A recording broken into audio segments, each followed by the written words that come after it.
बिस्मिल्लाहिर्रहमानिर्रहीम। शुरू अल्लाह के नाम से जो बड़ा मेहरबान निहायत रहम करने वाला है। अस्सलाम वालेकुम प्यारे दोस्तों। कुर्ब क़यामत की बड़ी निशानियों में से एक निशानी दज्जाल का ज़हूर भी है। दज्जाल का फितना तारीख़ इंसान की इब्तिदा से लेकर क़यामत तक के फितनों से सबसे बड़ा और ख़तरनाक फितना है, जिसके बारे में हर एक नबी ने अपनी अपनी उम्मत को आगाह किया है। लेकिन क्या आपको पता है कि दज्जाल आसमान से नहीं बल्कि वो इस दुनिया के अंदर अल्लाह के हुक्म से हमारी अपनी दुनिया में मौजूद है, एक जजीरे में कैद है। और कुछ लोग ऐसे भी हैं जो दज्जाल से मुलाकात कर चुके हैं। और आज की हमारी इस वीडियो में हम आपको ये बताने वाले हैं कि आखिर दज्जाल किस जगह कैद है और वो कौन लोग थे जो दज्जाल से मुलाकात कर चुके हैं। नाजरीन, जैसा कि हमने आपको बताया कि दज्जाल क़यामत का सबसे बदतर फितना है। दज्जाल के अंदर बेहिसाब शैतानी ताकतें होंगी और इसके पास दुनिया की हर ताकत होगी। जैसे ही ये हमारी दुनिया में आएगा तो दुनिया में चारों तरफ तबाही मच जाएगी। और दज्जाल इस वक्त कहाँ है, इसके बारे में एक रिवायत हदीस में बताई गई है। बताया गया है कि एक बार हुजूर अकरम सल्लल्लाहु ताला अलैहि वसल्लम नमाज अदा करके मिंबर पर तशरीफ लाए थे और उन्होंने एक बयान किया। आप फरमाते हैं कि तमीमदारी किसी वक्त में नसरानी आदमी हुआ करते थे और बाद में ईमान लेकर आए। और उन्होंने मुझे एक किस्सा बयान किया जो दज्जाल के हवाले से। तमीमदारी बताते हैं कि एक बार वो एक बहुत बड़ी कश्ती में सवार होकर सफर पर निकले। इस सफर पर उनके साथ कबीले लखम और जज्जा के भी कुछ लोग शामिल थे। उन्होंने काफी लंबे अरसे तक समुद्र में सफर किया और इस वक्त में उन्हें कई सारे समुद्री तूफानों का सामना करना पड़ा। इन तूफानों से होते हुए मगरिब की तरफ एक जजीरे पर पहुंचे। तूफान से बचने के लिए इन लोगों ने इस जजीरे पर उतरने का फैसला किया।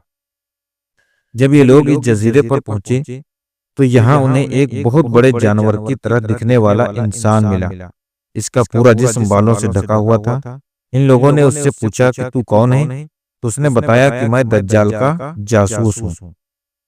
इसने इन लोगों से कहा कि तुम मेरे साथ एक जगह चलो, मैं तुम्हें किसी से मिलवाना चाहता हूं जो बेसब्र से तुम्हारा इंतजार कर रहा है।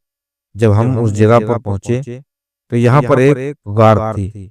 जब इस गार के अंदर गए तो हमें यहाँ एक बहुत बड़ा कवि हैकल शख्स दिखाई दिया। तमीमदारी रज़ियल्लाहु तआला अन्हु फरमाते हैं कि हमने आज से पहले इतना भयानक शख्स नहीं देखा था। ये शख्स पूरी तरह से जंजीरों से जकड़ा हुआ था। हमने उससे पूछा कि तू कौन है? बोला तू कौन है? उसने जवाब दिया कि तुम लोगों को मेरे बारे में पता चल ही गया है। पहले तुम बताओ कि तुम यहाँ क्यों आए हो और तुम लोग कौन हो? जिस पर हमने जवाब दिया कि हम अरब के बाशिंदे हैं, हम अपने सफर पर निकले थे और समुद्र में तूफान की वजह से हमारी कश्ती यहाँ तक पहुंच गई। जिस पर वो पूछता है कि मुझे ये बताओ कि बसान के खजूरों में फला रहा है या नहीं? जिस पर हमने जवाब दिया बहुत फला रहे हैं।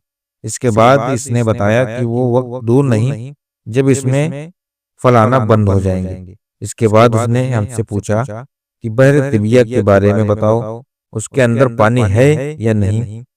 हमने उससे बताया उसमें बहुत सारा पानी है। वो कहने लगा वो वक्त करीब है जब उसमें बिल्कुल पानी न होगा। फिर उसने पूछा कि जगर के चश्मे में बताओ, उसमें पानी है या नहीं? और क्या उसकी बस्ती वाले उस पानी से अपने खेतों को सैराब करते हैं? हमने बताया कि उसमें बहुत पानी है और उसकी बस्ती वाले इससे सरसब्ज हो रहे हैं। फिर उसने कहा कि मुझे नबी उम्मी के बारे में बताओ। हमने कहा कि नबी उम्मी मक्का से हिजरत करके मदीना तशरीफ ला चुके हैं। फिर उसने पूछा कि अरब के लोगों की उनके साथ जंग हुई है? हमने बताया हाँ हुई है। फिर हमने उससे पूछा कि तुम हमें ये बताओ कि तुम कौन हो? तो उसने बताया कि मैं दज्जाल हूँ और वो वक्त ज्यादा दूर नहीं जब मुझे यहाँ से बाहर जाने की इजाजत दे दी जाएगी। बाहर निकलने के बाद मैं पूरी दुनिया में घूमना शुरू कर दूंगा। 40 दिन के अंदर पूरी दुनिया में कोई भी बस्ती ऐसी न होगी जहां मैं न गुजर चुका हूं। सिर्फ मक्का और मदीना को छोड़कर। यही तो जगह है जहां मेरा दाखिल होना मना है। हुजूर सल्लल्लाहु ताला अलैहि वसल्लम फरमाते हैं कि दज्जाल ना तो शाम के समुद्र में मौजूद है और ना ही यमन के समुद्र में। दज्जाल मशरिक में मौजूद है। तमीम दारी और उनके साथी सफर पर निकले। लोगों ने जिस जजीरे पर दज्जाल को देखा था वो जजीरा कहाँ मौजूद है, इसके बारे में मुख्तलिफ तौर पर किसी को कोई इल्म नहीं। बस सब इस जजीरे के बारे में दावा करते हैं। कई लोगों का कहना है कि जो बहरे अरब में जो स्कोट नाम का एक आइलैंड मौजूद है वहीं दज्जाल का जजीरा है। इसे दज्जाल का जजीरा इसलिए बताया जाता है क्योंकि ये काफी ज्यादा अजीब व गरीब है। ये आइलैंड यमन का एक हिस्सा है और साहिल से 400 किलोमीटर दूर की दूरी पर मौजूद है। इस आइलैंड पर जो चरिंद परिंद पौधे देखने को मिलते हैं वो हमारी दुनिया से काफी ज्यादा अलग है। इसके अलावा ड्रैगन ब्लड ट्री नाम का एक अजीब तरह का पेड़ भी इसी आइलैंड पर देखने को मिलता है। इस पेड़ के तने से लाल रंग का लिक्विड निकलता है जो कि देखने में बिल्कुल खून जैसा लगता है। इसके अलावा इस आइलैंड पर 700 अलग अलग तरह के पेड़ देखने को मिलते हैं जो पूरी दुनिया में और कहीं मौजूद नहीं है। इसके अलावा इस आइलैंड पर एक बहुत ऊंचा पहाड़ है जिसके अंदर एक गार भी है जिसे अलहाक के नाम से जाना जाता है। ये गार बहुत बड़ी है। लोगों का कहना है कि दज्जाल इसी गार में छुपा हुआ है। वही कुछ लोगों का कहना है कि अटलांटिक ओशन में मौजूद बरमुंडा ट्रायंगल जैसे इस दुनिया का ब्लड होल कहा जाता है, यही वो जगह है जहां दज्जाल छुपा हुआ है। ये वो जगह है जहां लोगों के कंपास काम करना बंद कर देते हैं। इसके अलावा ये जगह कई सारे जहाज और कश्तियों को भी निगल चुकी है। इस जगह पर जिन्नों और भूतों से जुड़ी हुई सारे ताकत पेश आ चुके हैं। कई सारे ताकतें पेश आ चुके हैं। इस जगह पर अक्सर समुद्री तूफान आते रहते हैं और यहाँ ऊंची ऊंची लहरें उठती रहती हैं। दोस्तों, बरमुंडा एक ऐसी जगह है जहाँ 300 से ज्यादा सुनसान और वीरान जजीरे मौजूद हैं और इसमें से कई सारे जजीरे ऐसे हैं जहां आज तक कोई इंसान नहीं पहुंच सका। लोगों का दावा है कि बरमुंडा ट्रायंगल के एक बहुत बड़े हिस्से में दज्जाल की हुकूमत है। उसने वहां अपने लिए किलों की तरह महल बना रखे हैं।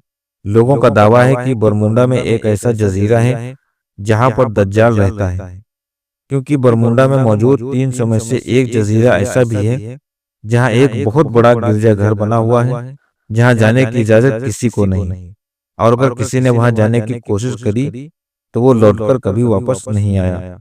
ये जजीरा कोई आम जजीरा नहीं है और इसी वजह से इसमें मैप पर भी नहीं दिखाया जाता है। कई सारे लोग ये भी दावा कर चुके हैं कि उन्होंने अमेरिका के कई सारे जहाजों को इस जजीरे में दाखिल होते हुए देखा है। नाजरीन, एक मशहूर किताब में दज्जाल के बारे में ये लिखा गया है कि दज्जाल कदीम जमाने से वीरान जजीरे में रह रहा है और हुजूर सल्लल्लाहु अलैहि वसल्लम की वफात से पहले ये बेड़ियों में जकड़ा हुआ था, लेकिन हुजूर सल्लल्लाहु अलैहि वसल्लम की वफात के बाद दज्जाल की बेड़ियां टूट गई हैं और वो आजाद होकर उस जजीरे पर घूम रहा है, लेकिन उसे दुनिया में आने की इजाजत नहीं है। देखा जाए तो ये जजीरा अब दज्जाल का हेडक्वार्टर बन चुका है, जहां से वो अपने पैरोकारों को दुनिया में तबाही की तरकीबें बताता रहता है। बरमुडा में मौजूद इन जजीरे में दज्जाल का जजीरा कौन कौन सा है, इसका इल्म सिवाय अल्लाह के जात के किसी को नहीं है, और आखिर वो जगह कौन सी है जहां दज्जाल रहता है ये भी किसी को नहीं पता है। और जब अल्लाह का हुक्म होगा तो दज्जाल आजाद होकर हमारी इस दुनिया में आ जाएगा और हमारे लिए एक फितना की तरह जाहिर होगा। दोस्तों, उम्मीद करते हैं ये वीडियो तो आपको पसंद आई होगी। हमने अपने चैनल पर क़यामत से जुड़ी हुई एक वीडियो को डाली है जो हम उम्मीद करते हैं कि वो भी आपको बहुत पसंद आई। इसलिए स्क्रीन पर शो हो रही इस वीडियो पर क्लिक करके जरूर देखिएगा। अब मिलते हैं अगली वीडियो में, तब तक के लिए अल्लाह हाफ़िज़।